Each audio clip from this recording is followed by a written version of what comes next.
Oi pessoal, a gente tá aqui num evento de adoção. Eu tô aqui com o Nemo.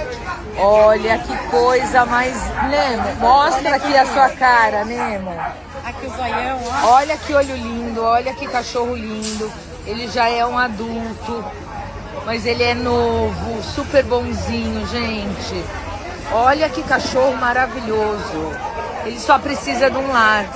O pessoal fica com preconceito com cachorro grande, que mora em apartamento. Os maiores são os mais tranquilos de cuidar. Então, se você quiser, o Nemo tá aqui com esse olho lindo, maravilhoso. Nemo, mostra, Nemo. Olha isso, Nemo. Nemo, você tem que mostrar a sua cara. Aqui, Nemo. Olha que lindo. Gente, ele é maravilhoso. Corre pra cá. Avenida Pacaembu, 1721, até às 5 horas da tarde.